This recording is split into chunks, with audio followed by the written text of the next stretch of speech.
धन्यवाद देता हूं आप सबका। मैं आभारी हूं कि उस समय भी आपने गठबंधन को जिताने का काम किया।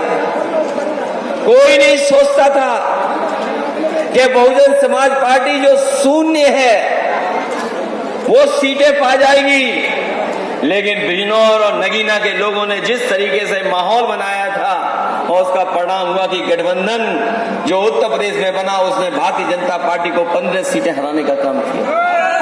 2019 में आप आंकड़े निकाल करके देख लीजिए, देश में अगर किसी ने भारतीय जनता पार्टी को सबसे ज्यादा सीटें हराने का काम किया तो वो केवल समाजवादी पार्टी और उस समय जो गठबंधन बना था उसने हराने का काम किया था।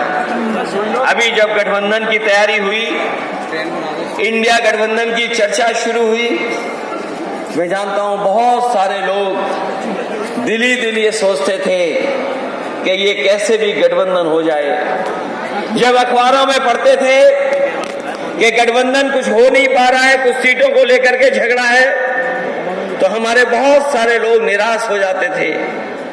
कहना चाहते थे लेकिन दिल में बात रखते थे, दिल से बात नहीं बाहर निकालते थे।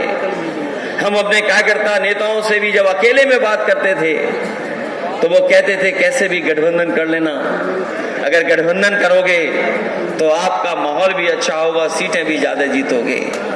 मुझे याद है कि हमने अपने कार्यकर्ताओं की बात मान ली, नेताओं की बात मानी, और यहाँ जितने लोग बैठे हैं वो दिल सोचते थे कि समाजवादी पार्टी और कांग्रेस का गठबंधन हो जाएगा तो हम दोनों दल मिलकर के मुकाबला कर ले जाएंगे। और उसी का परिणाम है कि समाजवादी पार्टी ने अपनी हार का नहीं सोचा, सीट का नहीं सोचा।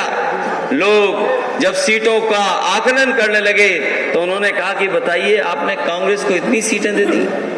हमने कहा कि मुझे गठबंधन करना था, इसलिए हमने 17 सीटें कांग्रेस की पार्टी को दे दी, और हमें उम्मीद है कि इस बार उत्तर प्रदेश में 80 की 80 सीटें भारतीय जनता पार्टी को हराने का काम हम लोग मिलकर के करने जा रहे हैं।